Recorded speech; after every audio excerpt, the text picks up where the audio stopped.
তো hello viewers, welcome to the channel. তো আজকে আবার একটা নতুন ভিডিও নিয়ে আমি আপনাদের সামনে চলে এসেছি। তো আজকে যে টপিকটার বিষয়ে ডিসকাস করব সেটা হলো কম্পিউটার বা ল্যাপটপ সিস্টেমে যে স্টোরেজ ডিভাইস আমরা ইউজ করে থাকি। তো আমার এক হাত দিকে এই হাতে আপনারা দেখতে পাচ্ছেন এটা হলো হার্ড ডিস্ক ড্রাইভ। তো এটা 20 থেকে 25 বছর পুরনো একটা টেকনোলজি আমরা জানি। তো এই ডিভাইসটা কিন্তু আমরা এখনকার দিনেও ইউজ করে থাকি। আর অন্যদিকে আমরা দেখতে পেয়ে যাই সলিড স্টেট ড্রাইভ। তো এটা হলো সলিড স্টেট ড্রাইভ বা SSD। তো এইটা কিন্তু একটা রিসেন্ট টেকনোলজি আপনারা বলতে পারেন, যেটা কিন্তু কম্পিউটার বা ল্যাপটপ সিস্টেমে আমরা রিসেন্টলি ইউজ করে থাকি।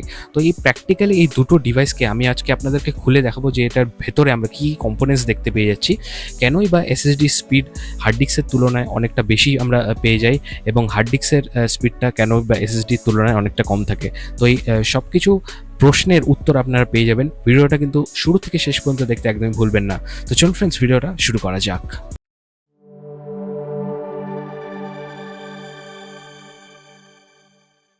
তো এখন আমার সামনে এখানে আপনারা দেখতে পাচ্ছেন এটা হলো 3.5 ইঞ্চের একটা SATA হার্ড ড্রাইভ। তো এটাকে এখন আমি আপনাদেরকে খুলে দেখাবো যে এর ভিতরে আমরা কী কী কম্পোনেন্টস দেখতে পেয়ে যাই। তো চলুন এটাকে খুলে ফেলা যাক।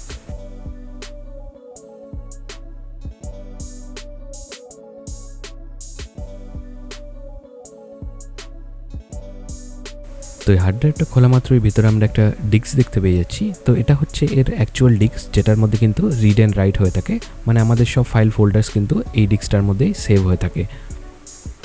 তো এই ডিস্কটা কিন্তু একটা ফিজিক্যাল মোটরের সাহায্যে ঘুরে, আর এর উপরে যেই পার্টটা আপনারা দেখতে পাচ্ছেন এখানে, এটা হচ্ছে এর হেড।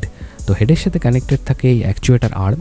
তো এই অ্যাকচুয়েটার আর্মের মাধ্যমেই কিন্তু এই ডিস্কের মধ্যে রিড অ্যান্ড রাইটটা হয়। ডিস্কের মধ্যে থাকা যেই ম্যাগনেটিক ফিল্ডগুলো আছে সেটার মধ্যেই কিন্তু এই অ্যাকচুয়েটার আর্মটা আপনার ফাইল ফোল্ডারকে সেভ করে থাকে। তো এইভাবেই একটা হার্ড ডিস্কের মধ্যে রিড অ্যান্ড রাইট প্রসেসটা কিন্তু চলতে থাকে। তো হার্ড ডিস্কের ভেতরে যেসব পার্টস এখন আপনারা দেখতে পাচ্ছেন এগুলো সব কিন্তু মেকানিক্যাল পার্টস না, এটা অনেক পুরনো টেকনোলজি। আর এই হার্ড ডিস্কটা কিন্তু খুবই ডেলিকেট, মানে হালকা যদি একটু আপনার এই হার্ড ডিস্কের মধ্যে চোট লাগে তাহলে ভেতরের পার্টসগুলো কিন্তু ড্যামেজ হওয়ার সম্ভাবনাটা অনেকটাই বেশি থাকে। তো এই হার্ড ডিস্কের পেছনে থাকা যে পিসিবিটা আছে সেটার মাধ্যমে কিন্তু 12 ভোল্টের পাওয়ার এটার মধ্যে সাপ্লাই হয়, আর সাপ্লাই হওয়ার পরেই কিন্তু এই মোটরের সাহায্যে এই ডিস্কটা ঘোরে। আর যত বেশি আরপিএম আপনার হার্ড ডিস্কের হবে, মানে 5200 আরপিএম বা 7200 আরপিএম এর হার্ড ডিস্ক আমরা পেয়ে যাই মার্কেটে, তত বেশি কিন্তু এর রিড অ্যান্ড রাইট স্পিড আপনারা পেয়ে যাবেন এই হার্ড ডিস্কের মাধ্যমে। তো চলুন এবার আমরা আমাদের পরবর্তী ড্রাইভটাকে খুলে দেখে নিই যে সলিড স্টেট ড্রাইভের ভেতরে আমরা কী কী দেখতে পেয়ে যাই। তো এখন যে ড্রাইভটা দেখতে পাচ্ছেন আপনারা, তো এটা হলো 2.5 ইঞ্চের একটা সলিড স্টেট ড্রাইভ। তো এটাকে চলুন এবার খুলে দেখে নিই যে এটার ভেতরে আমরা কী কী দেখতে পেয়ে যাচ্ছি। তো এই সলিড স্টেট ড্রাইভ কিন্তু হার্ড ডিস্কের তুলনায় অনেকটাই ছোট এবং অনেকটাই হালকা। তো দেখুন এবার আমরা হার্ড ডিস্কের ভেতরে কী কী দেখতে পেয়ে যাচ্ছি। তো দেখুন এটা পুরোটাই কিন্তু একটা ইলেকট্রনিক চিপসেট এটার মধ্যে দেওয়া আছে, যেটার মাধ্যমে কিন্তু রিড অ্যান্ড রাইট হয়। তো এই কালো রঙের যে চিপগুলো দেখতে পাচ্ছেন এগুলোর মধ্যে কিন্তু অ্যাকচুয়ালি আপনার ডাটাটা গিয়ে স্টোর হয়ে থাকে।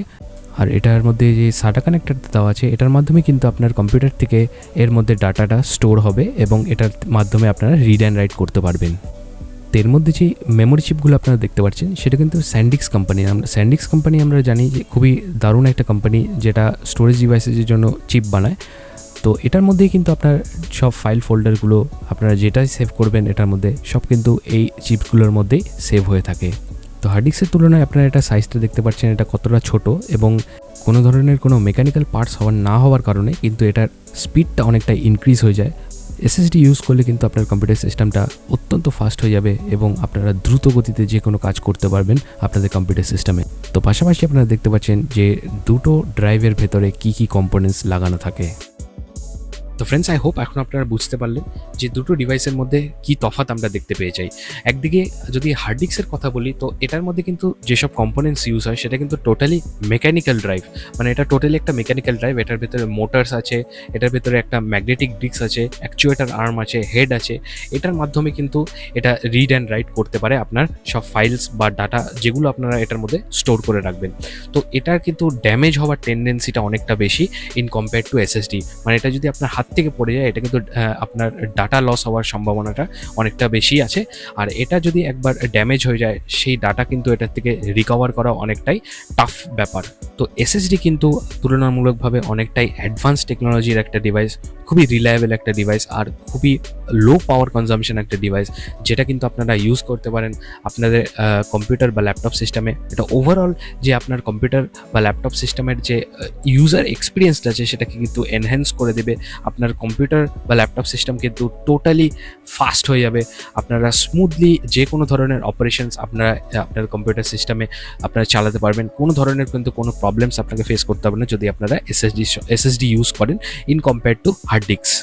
তো ফ্রেন্ডস, আই হোপ সো এখন আপনারা বুঝে গেছেন এই দুটো ডিভাইসের মধ্যে কী তফাৎ আমরা দেখতে পেয়ে যাই, বা কী টেকনোলজির গ্যাপ এই দুটো স্টোরেজ ডিভাইসের মধ্যে আমরা দেখতে পেয়ে যাই। আই হোপ সো এই ভিডিওটা আপনাদের ভালো লেগেছে। যদি ভালো লেগে থাকে তো অবশ্যই ভিডিওতে একটা লাইক করে দেবেন, আর আমার চ্যানেলে সাবস্ক্রাইব করে কিন্তু পাশে থাকতে একদম ভুলবেন না, কেন কি এরকমই ধরনের নতুন টেকনোলজি রিলেটেড ভিডিওস কিন্তু আমি এই চ্যানেলে বারবার আপলোড করতে থাকি। আরও কী ধরনের নতুন ভিডিওস আপনারা দেখতে চান আমাকে নিচে কমেন্ট সেকশনে কিন্তু আমার জানাতে আপনারা ভুলবেন না। তো আজকের জন্য ভিডিওতে এতটাই রাখছি, দেখা হবে আমার নেক্সট ভিডিওতে। ততক্ষণের জন্য ভিউয়ার্স ভালো থাকবেন।